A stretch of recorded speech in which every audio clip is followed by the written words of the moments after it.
Hey, folks, welcome to our latest episode of Football is Life. We're back. It's Thursday because I'm traveling tomorrow, so it's not Friday. I wish it was, but we're almost there and we are live for the first time. Look at that. The upgrades are real. So live on YouTube. So we just thought we'd do this for a bit of fun. Good to see you boys. How are we? Mike, you seem quite living the dream. Living the dream. And Waza, how are you, mate? Oh no, not living the dream. Oh no! Did Big Ross drop something yesterday? Oh, that was points. I've been saying this for a while. Did Snake? The league was done in November. Yeah. Did Roscoe call it? Did he call it? City or more like? I called it as well. I called the Forest was going to be the banana skin. Absolutely. Credit to Waza. He called the banana skin. Yeah, so look, Waza, let's start. I know you're going to drop in about 20 odd minutes or so, 25 minutes. So we want to get your reaction before we lose you. So I don't know if you watched the game. There was look, we're calling this episode Mean Girls because I think everyone's just bitching and moaning. It's actually such a catty all the post match interviews. It's so funny. So Bernardo Silva is every decision goes against us. So there was an Erling Haaland penalty claim turned down. There was one on Rodri that could have been a penalty turned down. What did you make of the game, the performance, where you're at as a club, and where you're at? I mean, let's be blunt, in terms of this title challenge. I mean, so I haven't watched the highlights yet. I've not had a chance to, and I don't have TNT, unfortunately, to watch the game. But to be perfectly honest, do I need to when I see the scoreline? When we are at home, we're playing a relegation candidate, and you lose 2-2. Lose 2-2. Lose 2-2. That's not that was a slip, but it also makes sense. That draw is a loss ultimately at the end of the day. The lead before that game, we somewhat had our fate in our hands. You 100% had your fate in your hands. Win out and you win the league. That's the thing. Now we do not have that. Now we are banking for Arsenal to lose a game and drop those points, because right now we're back into the position where they effectively have that game in hand. Yep. So that game at the Etihad becomes less relevant because they could literally work for the draw and then they've won the league. So it was there is no excuse for us to have lost to Nottingham Forest at home at this stage of the season. Absolutely not. Okay. Where does it leave you? Leaves us in second. We'll keep plugging away. I think realistically what's going to happen, we're going to keep plugging away as Arsenal as we approach the final of the Carabao Cup final. If Arsenal don't drop any points, I think that we will end up stuttering a bit. We will end up stuttering. I think we'll have more draws in our system. I think Arsenal will capitalize on this a bit more, because I think that now that we're in March, they have a bit more steel about them in the sense that they will grind out a result. The 1-0 against Brighton, sure, it's ugly, but they will grind it out, and that's better. It was ugly. They're not a good watch. This is the thing. At the end of the day, Arsenal are not a good watch, and that's at least something that I can hold on to. But for City, we should have done better in a lot of situations. We've capitulated too much this season. Yeah, you're gonna drop points. I just think Chelsea have been a problem for you this season. I think you could drop points there. I just think that they're too easy to get after, and you don't score enough goals. Honestly, I've said this all season. I know the league position is different. When I watch City, it's very similar to watching Liverpool, where it just feels you generally have the ball, right? You look sometimes threatening, but not as threatening as the Liverpool of 3 years ago or the City of 3 years ago. And defensively, I just feel you're so susceptible to counterattacks. Right? I just think that you're like Liverpool is very similar. Obviously, you've always had a better season than we have results wise. But that could have been Liverpool playing Nottingham Forest at home, and to me it's a very similar picture, which is kind of mind-boggling to me. But yeah, there is a resurgence at the bottom. I mean, Tottenham, we'll have to talk about that shortly, but it puts Tottenham right in the shit as well, which is going to make Mike even happier. I've got a couple of spicy questions from Patrick Malarkey, by the way. What I was going to say is, so from the Arsenal side, Mike, another win that does put it firmly, it was in your hands, but but even more so in terms of it officially is in our hands now. Yes, and it is. Yeah. I mean, well, I think it always was because you just had to beat City, right? So, like, yes, but now, to Waz's point, like that was a bit of buffer, right? There's a little bit of buffer there, right? Margin for error. What do you make of the Arsenal side of things? A performance against Brighton, a performance against Chelsea. Listen, we're going to come. I'm just going to put it to you, Mike. I don't know if you understand this as an Arsenal fan, but it genuinely might be impossible to like anything about this Arsenal team. Like and we'll come to that after, but I don't want to focus on that now. That's a secondary point. What I do want to focus on is another ugly win, a pretty ugly win against Chelsea, second best in both games, in my opinion. But come away with the points with you need luck, and I don't know. Apparently, you're allowed to do this to the ball now, and it's not a handball. Apparently, that's you can just punch people in the head, and it's cool. Like just play on, guys. But yeah, what did you make of the two Arsenal performances? Obviously, look, it's been a huge week. Feels like momentum, and sometimes look, you need a bit of luck to win anything like this, right?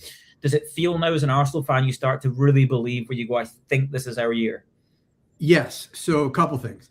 As you can see, the moniker is Boston Mike. I am used to people hating my teams. Everyone hated the New England Patriots. I don't give a shit. Everyone hates Arsenal. I don't give a shit. It's this. They are the difference with those two results between this year and years prior was they found an ugly way to win. And if that's what championship teams do, they find an ugly way to win when they're not the best team on the pitch. And so there is a different kind of swagger almost from what's out there. And I will be the first to admit they were not pretty matches. I totally agree. And there were 6 points. The only concern that I have though, Mike, is that I really this has just been going on since like the start of the season, where Arsenal have been winning ugly and sort of kind of like there have been pockets where you have absolutely demolished a team and won convincingly, but largely it doesn't feel like you have absolutely dominated as Arsenal, and that is, I don't know. Like look at Liverpool last year; they did absolutely dominate for the first like 3 quarters of the seasons, then they dropped off massively. I'm not seeing that from Arsenal. They don't look like champions. They don't look like a team you go, oh, they're champions. That's the thing. Yeah, they don't have. It's different. It is different. Listen, Wazza. Nobody wants to hand them the trophy. I mean, the press, the pundits are friggin' hilarious. They're like, everybody hates this club. But everyone hates the league leaders. That is unanimous. When City win the league, they hate them. When Liverpool were when Liverpool were winning the league last year, what did you suffer from us? Everyone was saying everyone's crap. No. Well, look, people say that to try and diminish what you're doing, right? The difference is we were scoring 4 and 5. Like there was a distinct difference, right? Was it as fun as Klopp?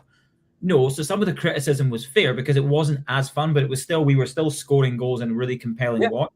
But you're right. I think that Liverpool winning under Klopp, people weren't hating on that Klopp team because it's like the Barcelona team under Pep. Like even if you're not a Barcelona fan, it's hard not to go like they are brilliant to watch, right?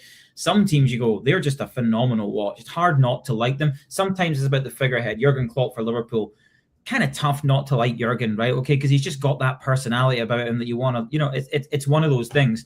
For me, the thing is here is and listen, Waz, I'm going to come to you in this because I know you've got a poster in your room of Fabian Hertz or whatever his name is, the Brighton manager. He is, by the way, might be the most handsome manager in the league, potentially. So I understand why you have a thing for him. He was, this is what talk about coming out hot. Well, it's so salty. Yeah, he was. So look, some of his quotes were, "I will never I'll never be that kind of coach. I want to make players better," which I thought was like. I love that in terms of I totally agree. I think Mikel Arteta is not making players better. I totally agree with that. But it was Arsenal were playing like a relegation team away at Brighton. I watched I had the split screen on the Discovery that it's not like Reds. It's hard. It just doesn't quite work the same. It was quite almost like I didn't know where to look. But I watched the majority of the Arsenal game while keeping an eye on the other goals, and it was. Brighton were by miles the better team, by miles. It was more distinct than the Chelsea game, right? Where Arsenal weren't I mean, Raya's going down. Like, so basically his claim is, and I actually think there is some credence as like I'm going to go off on the referees later in this podcast again, right? But like like they're getting away. Look, people always find a way, as you know, Mike. Like New England Patriots, the reason people hate them is they famously sometimes go on the wrong side of the line when what you should or shouldn't be doing. But my point is, Mate, I'm not going to go. What I mean is, I do think a lot of the great teams and great players, they play on the line of the rules, and teams and players in competitive natures will always look to exploit the rules to their advantage, right? I have no problem with that. What Fabian was saying was this has gone beyond that now, right? Where it's like it's borderline like it's, and I agree. Like the time wasting, it's just not. It's not even a rule change thing. You just need to referee the game properly. And then there was some of the, I mean, the defending from the corners that were allowed to just like basically be on top of people now, and then also elbow the ball away from the goal. And we don't look at those decisions. And I'm not like a big advocate for over analyzing decisions, but that's like there's a lot of debate about what is handball, what's not, what's a foul, what's not. That's as clear as mud. Sorry, as clear as day. That's as clear as day. Like it's the definition of you're holding the guy down so he can't jump, and you use your elbow to punch to knock the ball away. Like it's a deliberate action of your arm. Like it's so. But do you think, Wazza, do you think that Arsenal have gone beyond this, and this is leading into the league now as we see other teams copy it, because this is what everyone's doing now: long throws, corners, lots of physicality, lots of holding, and it's gone beyond the pale. Do you think that's fair? I think that Arsenal do it more than other clubs, but they're not the only clubs that do it. And the difference is that Arsenal are the poster boys for it. That fundamentally that they are. Like they are the archetypal club that is currently doing it right now. And it just feels so weird. Like, because it does bring the quality of the league down in terms of a watching spectacle, but also when you have an era like the Indrawables, like who did such beautiful football, and then we're now here. I don't know. It's just I don't know. I feel sad for the league. Like, let me give my opinion, and I want to bring Mike in because he's going to have a counter argument, I'm sure. Yeah, right? Mike's going to be like, shut up, guys. Let me win this. He's a Boston sports Arsenal fan. Look, I actually like.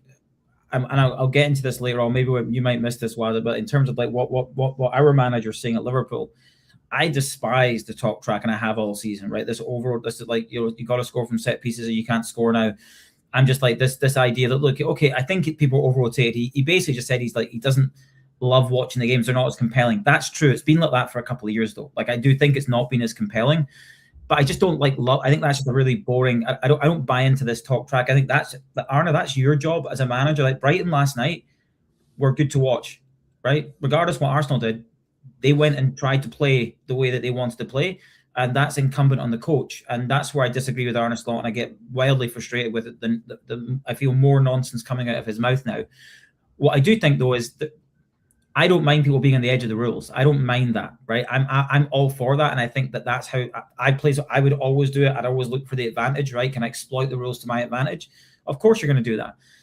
I do agree. Like the more we talked about it, I'm like, this does stem from Arsenal, right? And you can see the deliberacy. Like I would argue there was two penalties, clear holes from Arsenal players on Chelsea when Declan Rice elbowed the ball out of play. Right, the David Raya punch, I think I don't think it makes a ton of contact. There's contact. It's one of those ones that I think there needs to be a clear rule in that. Like to me, it probably should be. If you don't get the ball and you make contact with a guy, it's probably a foul, right? I see in the middle of the park, if I miss the header and I head your head, what happens? It's a free kick, right? So this is the problem I have. And there was a good point made about the Rodri one that didn't get a penalty. He shoots and the follow through.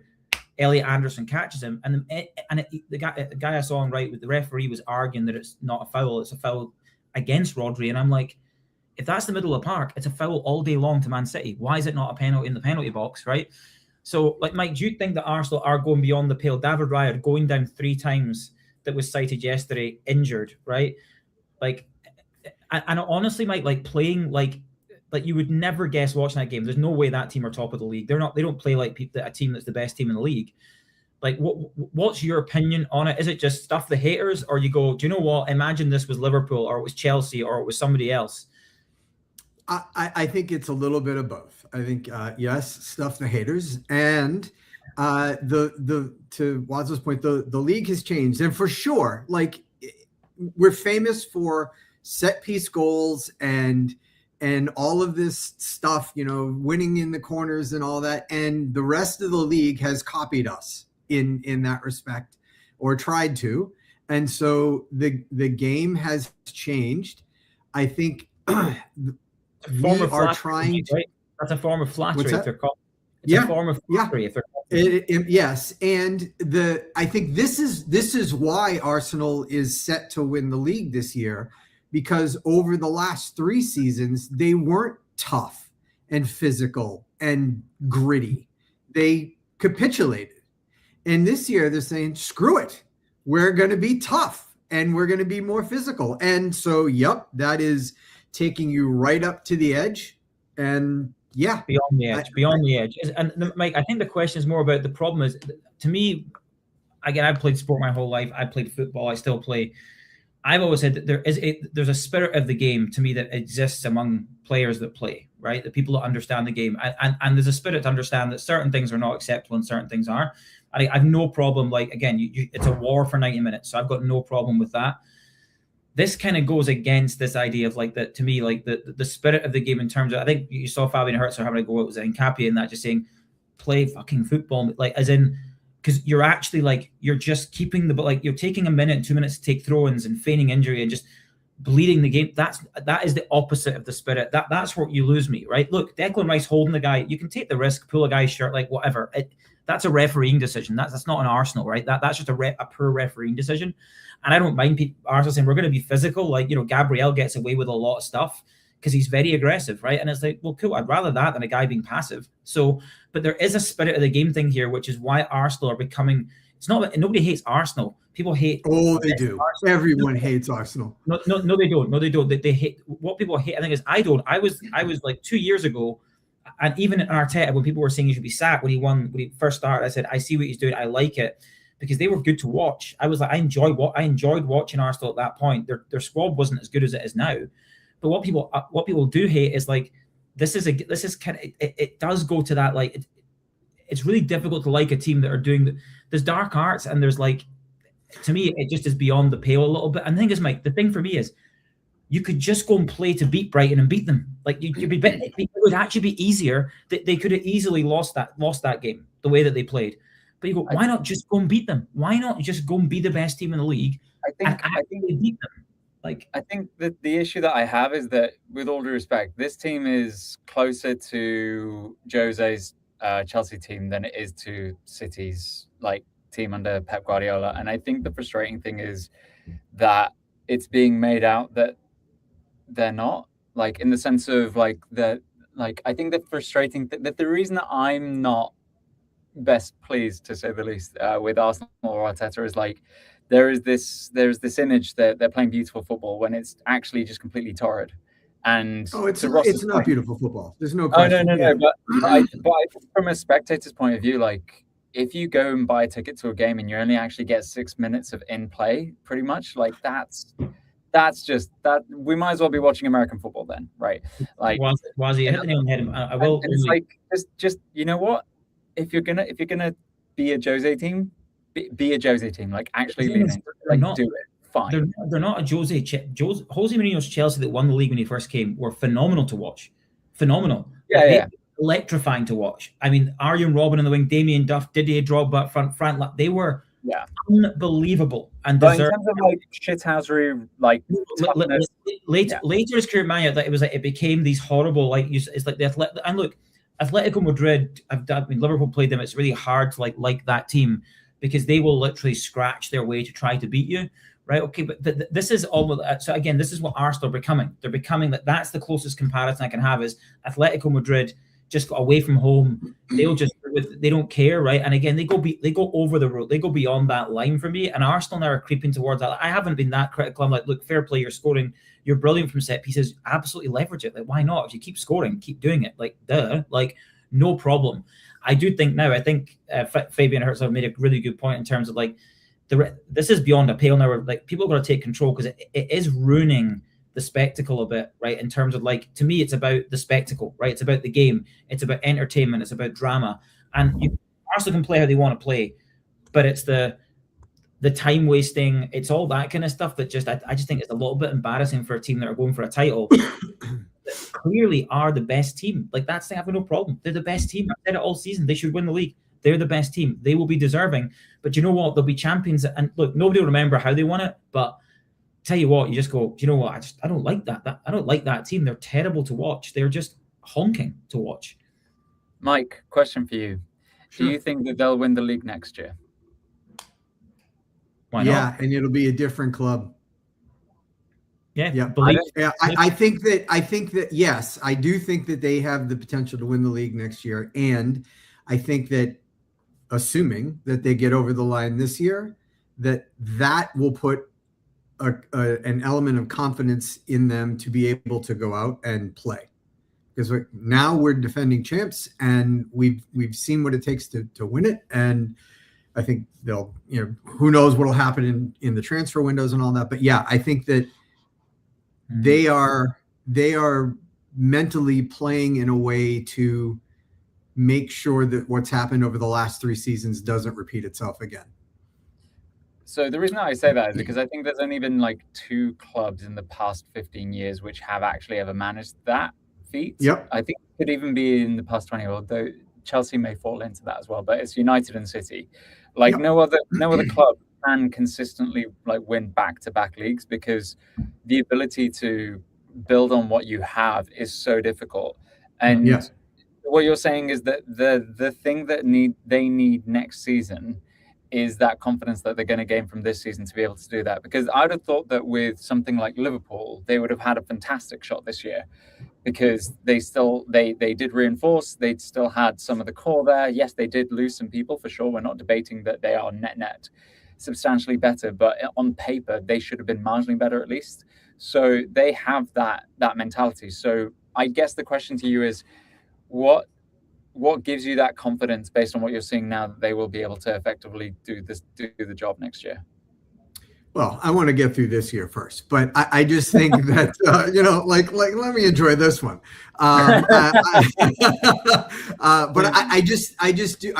think that unequivocally the issue that has gone on for the last 3 years has been between their ears, and getting over the hump and addressing the mental component, I think will help unlock them to play a little more freely. I think that they're going to certainly be, with them still in all 4 competitions right now, they're going to have the opportunity to do some additional business in the transfer window. Not that they're not deep, but to your point, right? Like, you have to continue to build. If you stay stagnant, teams will overtake you. So you've got to continue to iterate. And yeah, I just think that the key to this is they got to win one. And once they do, the mindset completely changes. They are, Ross, I was thinking about this as you were bannering on. They are the New Jersey Devils of the early 2000s, the neutral zone trap, ugly win, gross ice hockey. That's what Arsenal is right now. Was a question for you before you go. Well, 2 really rapid fire. Did you see the red card for Palace got where Cunha was brought down? No. So this is it here. I'm going to show you it. Okay, so this is how well you can see that. So you see Cunha. Are you doing the Salah thing, or like? So no. The point is, like, all right, is that not pretty much identical to the Salah? Salah's was outside the box though. Yeah, no, but which actually makes it worse, right? Because you don't get a penalty, so it makes it worse. So what they did in this decision is, and Cunha, it was a hand on the shoulder. It wasn't even a proper pull. Cunha goes down. They go to VAR, and they go, yeah, red card and penalty. And I'm like, this is where Ross's VAR rank starts. This is the point. It's like I don't know if you saw the Liverpool game that we got beat by Wolves. Like, Ekitike's bursting. He's midway through the half. He's bursting through it. He's like a 4-on-3 as the guy just hauls him down just completely. And to me, it's like, they're the ones you want to get out of the game and say, look, the jeopardy of doing that's not worth the foul, right? That's the spirit of what the rule should be. Is we don't want people being able to do that, like denying those scoring opportunities, right? And this is what I mean. Like my point was, is like, you go, like, again, we debated it last time. I know, Mike, you sided with me, but my point there is that one is like, it's softer. You look at the actual, like, the contact is way more minimal, whereas the other one is a clear, like, genuine pull on the shirt. And then it's like, it's inside the box and they go, and there's a covering defender in almost exactly the same position. And you're going, Wazza, okay, good to see you. I'll keep going. Mike, in the same position. And yet they then go to VAR, discuss it all, knowing what the decision had been. Like, they all know this, right? Because that Gahey one was discussed, knowing, and they go, oh, well, we'll come, even having time to think, go, do you know what?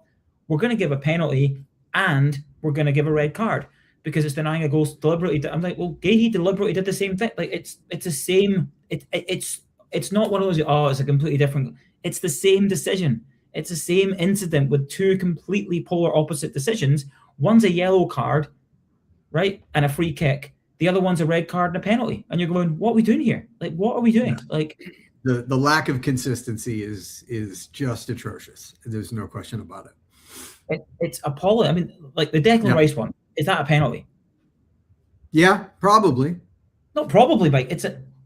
You can't do that. If you think of it, this is the problem with referees is, see now, they'll cite the rules, right, when it suits them. See, if you look at the rules, what is it? It's deliberate movement, right? They talk about that. Distance the ball to the player. Well, guess what? The ball's a mile away because it comes direct from a corner. So plenty of time to see it, Declan. If you decide to close your eyes, mate, that's your own bloody fault, right? You've got your arms around the guy, and then you're moving. You move your arm towards the ball and hit it with your elbow. It's like, if you look at the rule book, it couldn't be clearer. It's like, that is a penalty. There's nothing about, did he mean to elbow away? It doesn't matter because he moved his arm toward. It's like, I didn't mean to handle it. If I move my hand like this, we know it's a penalty. And this is the problem. This is not. And look, I'm not a Chelsea fan. I don't care. It doesn't bother me. I thought that was a good game. Your poor brother, though. My poor brother, yeah. But my point is, I just go. It's like, this is so. Like, so that's one part of mine. Again, it's the same. Like they are so incompetent that just fire. I would literally start again. Fire the lot of them. Yeah. Oh, Mike, because it's there's no. I'm with you. The officiating has gotten like exponentially worse this year than in prior years, and it was bad before, but it is atrocious this year. It's so bad. The other thing, I don't know if you saw this. Clearly, FIFA listened to our podcast. They're proposing new rule changes. They're going to pilot in the Canadian League. Wenger, my boy, daylight, baby. That's it. And do you know what it is, Mike? They're talking about 5 seconds for throw-ins, like the stuff. Yeah, I saw. I think it's great. Look, I think that 5 seconds for that, and then there was another one in terms of just hurry up to add time on the pitch and like actual open play. Yeah. I think those are great rule changes. But the question will be because right now there's an 8-second rule for the goaltender. Oh man! And it feels like there's 90 seconds before they start the 8-second clock. So it'll be interesting to see when they actually start counting. But I think that those are great rules, and I'm sure that if they implement them, they will over-rotate, and it'll be a shit show for the first half of a season. But I do think that accelerating, getting the ball back into play is a great idea. I'm all for it. I think the daylight, but we've been calling for this for 3 years. So I'm all for the daylight offside rule. Let's see it. You're going to see more goals. You're going to see more open play. Make it happen. Yeah, I think, look, I like it, but I also am frustrated with it because, like, you see this like 5 second or like the time wasting thing. Like, what are we waiting for? And that is not an Arsenal thing, by the way. That is a Jordan Pickford rule. No. Look, the point is who it is. The point is, Mike, you go, if we can all see time wasting is a problem and ball and play is a problem, without changing any rules, the referee has it within his right to go, Mike, hurry up. He can book you. He can give it the throwing away. He can tell you you're going off the pitch. So these rules, like, we don't have to create pilot new rules. Just this is what I mean with the referees. It's like, you've got to be like, again, teams will always try and take advantage of the rules. Always, right? It's since the dawn of time. The referee's job is about parity and some fairness in terms of, like, are they going over the pale there, right? Are they going beyond what we think is acceptable? And this has gone so far beyond, right? David Raya going down, you go, right, make the change. That's just say, guys, make the change. You want to make a decision, right? The game needs to go on. I'm sorry, guys. If he's injured, get him off and bring somebody on. And force teams, the game must go on. Oh, he needs treatment. Well, you've got to make a call. If you think it can continue, look, the thing is, you and I, Mike, how often is it a player's like that? I don't know. Like the goalie, right? Ooh, I've got a problem here. The shoulder one I thought might have been legit. The other two wasn't so sure. But when he stretched out for that one, landed on his shoulder, I thought that one was again maybe. But I think the point is he knows straight away. Like, here's the thing: if Arsenal are losing that game, he's not lying down on the floor even after that one. I'm sorry, right? And this is what I mean. It's more what we're going to do is say to the players, look, guys, if you're hurt, like stay down and you'll be attended to and substitute. Like, but it's like we'll get you off the pitch. Like in ice hockey, like there's again, that's the point in ice hockey. There is look, people fight in ice hockey, right? It's legal to fight. People do things they shouldn't do in ice hockey like every other sport. But there is a sentiment of get the fuck off the ice, mate. Because guess what? There's an understanding the game needs to go on. People aren't trying to slow the clock, like waste clock time. It's like get the puck going. We're going to play again. And honestly, I would just say, right, guys, just stop the clock. Just do it. They do it basketball. Go, I mean, that's the difference between all the other sports, right? Like this is a running clock, whereas in every other sport it doesn't. Yeah. I wish they'd do that, and then you'd see, you go, why are we still here 3 hours later, guys? Because of all you fuckers, right? That's why. Stop it, right? Because you're going to be here anyway. You may as well get the game played. And that's what I mean. Sentiment, spirit of the game is play the game. Like play the game, guys. Get the ball back and play. And you know what? Go and compete and go and really earn your victories. Don't try and take the game down from like a 90-minute game to a 45-minute. Like what are you doing? Like, and the referees you're right though. My worry is they're incompetent. These rule changes, still the same chumps. Yeah, I mean that's the thing is that as much as I like the rule changes, they're putting them in to compensate for poor officiating. Yes, like they're giving the officials more. Like, okay, now you have a 5-second. Like they're telling them how to do what they should be doing already. But like you say, they won't enforce. Like you say, they'll over enforce it. Like you say, that'll be the first thing that will happen. They'll overly enforce it like they do, right? Yeah. And again, there should be a spirit of, look, guys, I'm not saying if the ball's far away from me, I can't get there in 5 seconds. But it's like once you have it, there's a 5-second clock and it just goes, boom, done, right? Change it. Yeah. You've got to get the ball back. But again, I'm also, how long am I taking to get there? That's part of it. I'd say, guys, look, I would just say 10. Or when 10. the first guy gets it and then he hands it off to the wing back who hands it off to the center back. And Well, it's like, do you know what it's like in American football? It's like, I love the hurry up football. Like it's kind of like get to the huddle. Like I'm not saying, look, I think for corners and stuff like that, you need to get set up. But again, there should be a clock, guys. You've got 30 seconds or you sacrifice the corner, right? And do you know what happens? Yeah, I think set pieces and corners, that makes sense. Yeah. Yeah, just say, the throw-in thing, there's no reason. Yeah. Just put a little timer on that the fourth official goes, book time up, okay, change it. That's a goal kick, guys. You've lost the advantage here. And I just think as well that these shirt pulls and that, like they're the ones that see as a fan. Like, and again, who knows if we'd have scored or not, right? Yeah. It was a 4-on-3 or a 4-on-4. Maybe we would have scored, maybe we wouldn't. But you see that just rugby tackling somebody down. That's what I want to see people send off. I don't care what it is in the pitch, right? I just go, guys, because guess what? Then they won't do it, right? Yeah. There's certain things like really dangerous, high aggressive tackles you don't want in the game. So you make it just so hard for people to even think about it that they don't do it. Instead of what we have now is like, oh no, you can pull a guy back that's in the penalty box, outside the box, and all we get is a free kick and you get a booking. You're going to do that every time then. I'll pull them back every time because you're giving an advantage to the offender and not and this is, I just think these people, it's like sit the referees down. This is the spirit of the game that you're meant to be officiating. Officiate it with that spirit at the front of your mind and you tend to make the right decisions and go, for example, you go, David Rick, referee, guys, take him off. You've got to make a decision now. Take him off, or he's like, that's it. I'm not stopping the game any longer. You've got to make a call here. He can play on if he wants, but we're done, right? We're not doing it. Or literally go like that. Boom, stop the clock. They should have the ability to say, guys, stop the clock. He's at it again. We're just going to add this on, mate. If you need treatment, cool, but we're just going to wait about. But the point is, like, Gary Neville said it with the officials had the microphone problem. It's the same thing. Like, we shouldn't be stopping games for 5 minutes for any of these things. Correct. Get on with the game. Get on with the game, play the game. We've all paid our money. We want to see entertainment. We want to see action. We want to see drama, all those things. And let's make sure that the teams and the referees say, guys, this is the spirit. If you go out with that spirit, like Arsenal, I think, are doing a bit now, not the only team, then the referees should control that and say, guys, you're beyond it now, right? No, like you've gone beyond it. I don't mind a bit if you're both, the mutual holding and I'm all fine with that. If you're both doing it, guys, look, I'm not going to part of the game. It's been part of the game forever. Yeah. 100%. Yeah. But it's like, but see the time wasting, the stuff that's egregious, just deal with it head on and go, guys, I'm sorry. This is you're outside of that now. It's going to be cautions. It's going to be changed. Give it to the other way. Because this isn't difficult, right? Listen, get me in front of these goons, right? All these chumps, and I'll tell them straight up and say, guys, look, you can do a better job. You're making this harder than it needs to be as officials, right? So I think the blame is not Arsenal. The blame is the officiating. No, 100%. Look, Mike, as I say, Arsenal, why would they be motivated other than you go, okay, it's a bit like people are going to hate you, right? Because you're like, it's not, it's not.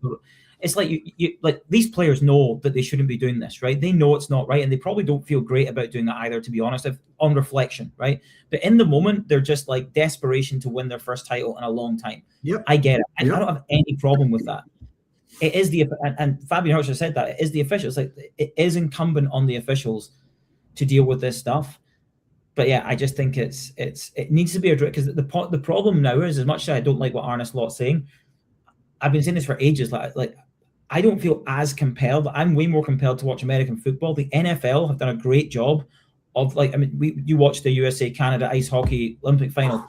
I mean, that's what we watch sport for, Mike. Like, and yes, I think the NHL more often than not, I watch that a lot. I obviously watch the local hockey league here.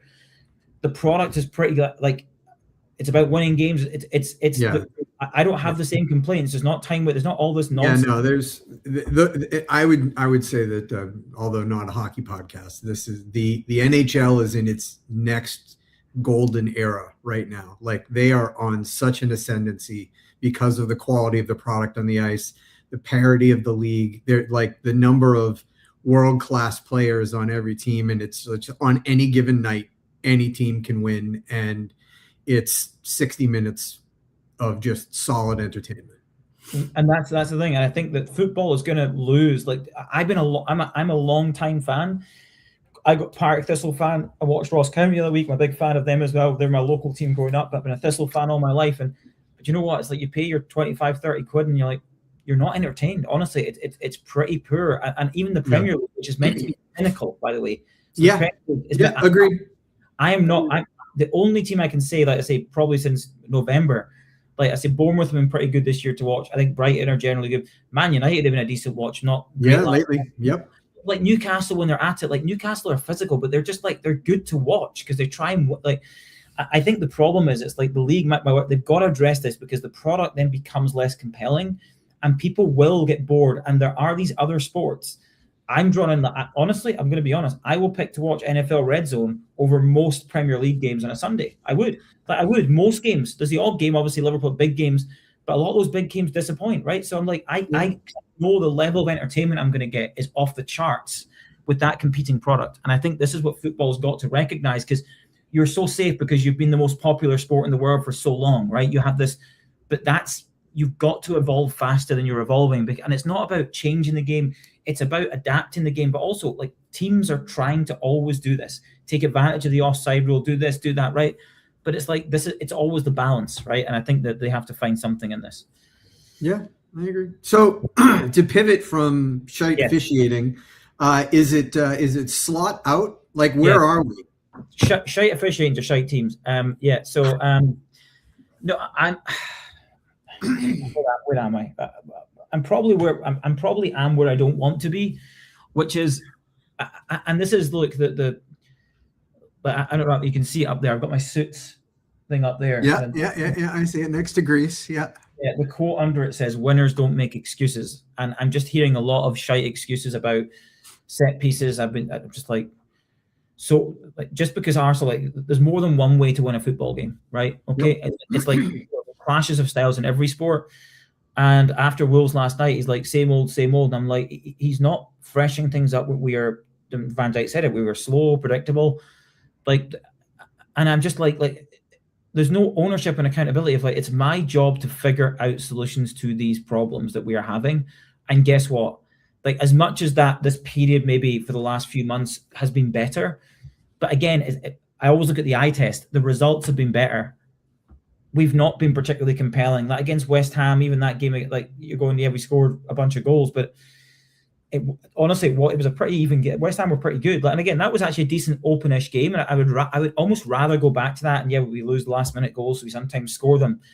But what we're seeing now is, like, if you're going to move the ball side to side that slowly, and have no penetration and be unwilling to understand as a coach and go, Mo Salah is not interested anymore. So he's just not interested, right? He is an island in this team now. Cody Gakpo has not played well in months, right? But you're unwilling to play it like, and it's just like I've got. Well, no, you've got Federico Chiesa, you've got Ngumoa, you've got these young talented players that could be. How else are they going to get a chance, right? How are you going to push these guys on? And now the latest one is, oh well, Wirtz isn't there and he's very creative. Yeah, he is, but tough titties. You've got to find a way. Our midfielders like Gravenberg's fallen off a cliff this year. Yeah, like McAllister's now finding a bit of form. Or like Szoboszlai's been the shining light in the team, but I mean Kirkez has maybe found his feet a little bit more. But it's just not. We don't look cohesive, right? With the ball or without the ball, we don't look cohesive, and that's on the coach, right? We have better players than the majority of teams that we play against, and we have a generational talent in Virgil van Dijk and Alisson Becker, and obviously Mo Salah. And even at this age, you found a way to alienate him. Like I actually think now you go to the point you have to objectively question: is he the guy? And I think where I'm at now is it's pretty simple, Mike. And I think it's pretty simple for the club. You're in this horrible race for top 5. The good news is, even though Man United have been good and they don't have distractions in Europe and stuff, they obviously get beat. They play Villa next, I think. And it's like, so there's a lot of ups and downs. Yeah, that's going to be a banger. Yeah, and Chelsea, hammer Villa, right? After they look like they could fall out of it. So we've still to play Chelsea. We've still to play Man United. So I think we still play Chelsea. Maybe we don't. We definitely play Man United. But anyway, the point is, it's how he shows up in this push. Like the Champions League thing, I'm just like, people talk, oh, that can save a season. We are not winning the Champions League. Like, let me just put but qualifying for it for next year is massive. Yes, but I think we have to, honestly, Mike, that there's an element. If I was Arne Slot and Pragmatic, I'd be like, I need to make sure that we finish in the top 5 and get Champions League. Because if we don't, I do think he's not shown the chops that it's too much of a drop off. If he gets 4th, you go, do you know what? Some injury, you could maybe lean towards another season with him, right? But I just think that the narrative, I always look at like, what is he saying? Like, I want to look for. I'm just like dreading watching what he's going to say, because I just don't agree with what he's saying. I'm like, Arne, you've got to take accountability and say, hey, we are too slow, and I need to coach the team. That's a coaching thing. Like, move the ball faster, right? That you can do that. Take more risks, right? And change things. Like, you've got to be willing to change things. So yeah, I just think he's starting to look a bit out of his depth in the press conferences and on the pitch, and it just doesn't look like he's got the answers. Apart from, we're just going to do what Arsenal do and score tons from set pieces, and that's how we're going to win games. And like, well, I don't want that to be our identity, and it doesn't have to be, Arne. That there are other teams. Barcelona are top of the Liga, and they don't do that. Yeah. And I promise you put Barcelona against most teams in the Premier League, they'll beat most of those teams. Guess what? They find a way, because they've got creative players. We've got Hugo Ekitike, who's been fantastic, who is a maverick creative player. Right? We've got these guys. We've got Mo Salah, who, if you get him playing right, we know is lethal and deadly in the penalty box, right? And Dominic Szoboszlai, maybe one of the best midfielders in the world. Virgil van Dijk, one of the best centre halves in the world. Like, not poor us. There's no poor us here. It's like, get more out of the players, Arne. So I think until he shows he can do that, and if he gets out coached by Liam Rossini and Michael Carrick, that then leads you to a conclusion, right? Whereas, although I will just say, like, everyone was dumping on Arsenal after the draw at Molineux, and since then, what have Wolves done, right? Like, so maybe that pitch and that team, like, they're going down, and they're a relegation club, but they're playing tough right now, and at home that's not an easy out. So like, suddenly you saw 2 goals. Like, it's honest, man. It's like we should. Like, you say that, but like Arsenal, like teams are allowed. Like, the problem this year is the top teams are like the way this is an Arsenal problem. There's 2 different problems. Arsenal are the way that they're playing is they have a mentality problem, which in any other year would have cost them this league. And I would rather them lose the league in the way they've lost it before, going out in their sword, or going out in their shield. Sorry, is like, I'd rather them do that than what they're doing now, because I'm telling you, like, the way they're playing, they will drop points. I promise you. Like, there'll be draws. Like, there will be. They just can't. You can't just law of averages. Something. Yeah, I was watching the last 7 minutes of added time yesterday from behind the couch. Right, like, that's my point. But with Liverpool, the difference is like you go Wolves. You go, look, Wolves have got it's almost a freedom of, like, they don't have any pressure, right? But here's the thing: like the point is, we just again, it's the foundational things. Like Arsenal, after they went up, their effort and energy dropped, and the compete level dropped. And guess what happens? Any team gets an advantage, right? So there you go. Mhm. Liverpool first half, Wolves didn't trouble us at all. It was boring. Like, but we were boring. We should have been out and at them and actually really trying to hurt them. But you can score against them. Like, and then we concede the goal, and then obviously we club. And the goal is just sloppy. Like Konate needs to slide in and block that. Curtis Jones just plays a terrible pass to Alisson for the winning goal, but on a scabby deflection again. To me, mate, I always say in hockey you talk about bounces, right? Again, you make your own luck, and you know how you make your own luck. See if you win those battles and you're a little bit more aggressive, you want it a bit more, and you compete more. Guess what happens? The ball bounces to your players and not their players more often. And guess what happens then? You get the bounces and like that. That's not all down to luck, right? That's right. That's right. Yeah, the flow of play causes the bounces. Yeah, 100%. And that's what you see, that change in momentum in games, and you go, you're in the front foot. And so Liverpool and Arsenal lost, or we lost and you drew for different reasons, but it's complacent. It's mindset. It's all mindset. Like, it's like, and again, this is a coach's job to get them. Arne Slot has not got their mindset right. I think they just still believe they should be going and winning these games. And I think for Arsenal, there's a mindset of just protect what you have, don't speculate, don't take risks. And for similar outcomes, different reasons, I think. And it's both coaching problems. It's not the play. Arsenal's players are like, you free up that Arsenal midfield to go at, and that Wolves midfield. Yeah, you got a couple of good young players. Just would run over them. Like, it's like Stevie G at Liverpool. Like, you just roll over these people. Like, Declan Rice can do that. He's told to do other things. Okay, cool. You're going to be in these games that are going to be a bit tighter than they should be, because you could just go and smoke them. Like, Arsenal can do it. They've done it before. They've got the players. They just need to be told, look. And the thing is, you've got the back line. Trust. When we were brilliant under Klopp, just leave Virgil and whoever he's with one-on-one, they're going to win their duels, and they did, and it allowed the attacking players, Trent and that, we just played free. Arsenal don't do that. Everyone's got to think defensively first. Gyökeres's example runs about like a headless chicken and just does a lot of work, but then you're knackered. Like, you don't have the energy to. It's like, I don't know. So anyway, but look, we have to talk about the bottom of the table, Spurs. You gotta love it. Listen, so Patrick, sorry I didn't get to ask why I had to drop, but he did want to ask it. He thought Pat was still on, but he's not. He said, and we'll ask this generally, Mike, what do you think as an Arsenal fan? He said, if Spurs fans could guarantee Spurs stay up, but it means Arsenal have to win, they win the Champions League and the Premier League, do you think they would take it, or do you think they would take relegation and Arsenal winning nothing? Wow. Majority of Spurs were like hardcore Spurs fans, like not your favorite. Yeah, like, I mean, if they'd take relegation, wouldn't they? I think I like a hardcore North London white would absolutely take relegation over us winning Champions League and the Premier League. Yeah, 100%. Look, I would be the same way. Like, absolutely, no way would I want that's like asking me as a Boston fan, do you want Montreal to win? No. You can't get relegated though in the NHL. No, unfortunately, you can't get relegated in the NHL. The wild all three can have. Arsenal could win the Champions League and the Premier League, and Spurs could get relegated. So it could be Armageddon. And so my dear friend, our friend Steve Doyle said that if Arsenal win the Premier League and Spurs get relegated, he's going to want proof that I didn't sell my soul to the devil. And I said, I don't know that I can provide that. Doyle, Villa seem to be in a bit of. I don't know how you're feeling, Steve, but I mentioned for Villa. Look, the good news is, again, you're in with certainly two Chelsea and Liverpool up and down teams. So I still think that anyone. That is like the fight is for 3, 4, and 5 right now. Like, Mike, honestly, I thought I expected we would have gone and beat what we did do what we expected. I thought we might kick on a little bit, but we're not going. We just don't. It doesn't look like we're going to. So I think it's honestly so open and hard to call. You look at the fixtures. I think Villa's running is quite tricky, but Unai Emery, I would argue, is the best coach out of the four of them. So they've got a chance. So we'll see. But yes, and down at the bottom, relegation. Like West Ham, Nuno doing a great job. They're giving themselves a real chance. Huge win. Like tough place to go. Fulham, like massive. Clean sheet, and obviously like Somerville and Bowden link up again, and we'll talk fantasy, but they have to be in consideration now. But yeah, down the bottom now, Spurs I think 1 point off relegation, I believe now.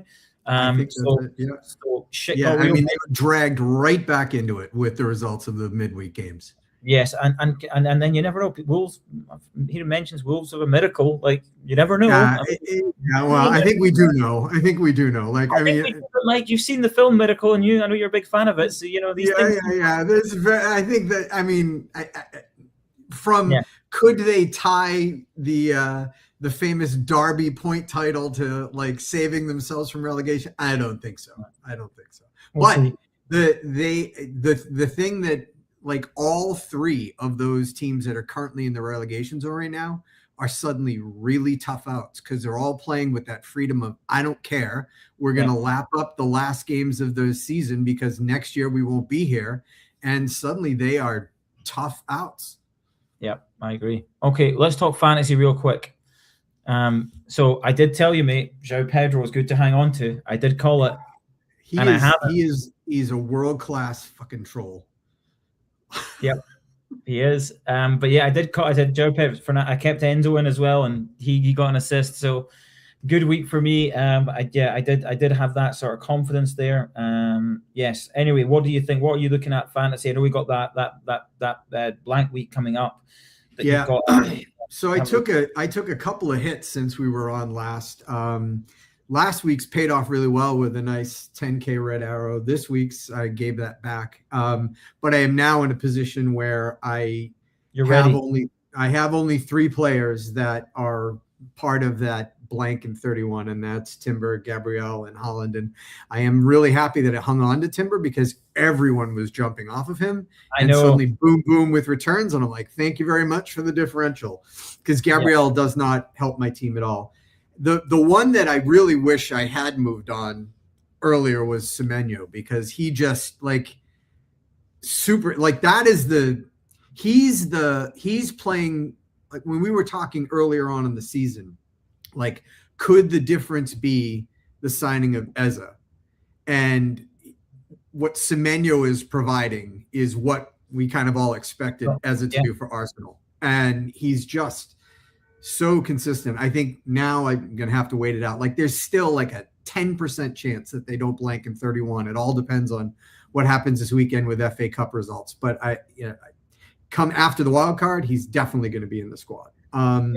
So yeah, it's a matter of just kind of, I got off of the players that I needed to set up for 31. I'm still planning on a 32 wild card, and then I think it's 33, 34 bench boost, and then free hit to address the doubles and the blanks after that. So yeah. I've got a couple of free transfers. I'll have 3 by the time that week comes. I've only got 4. I've got 3 City players, and I've got Gabriel.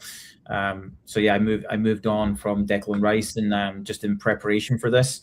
And there was so many injury doubts going into this week, and like they all played, with the exception of Harry Wilson. They all played. Yes, exactly. And I benched Harry Wilson. I did too. But yes.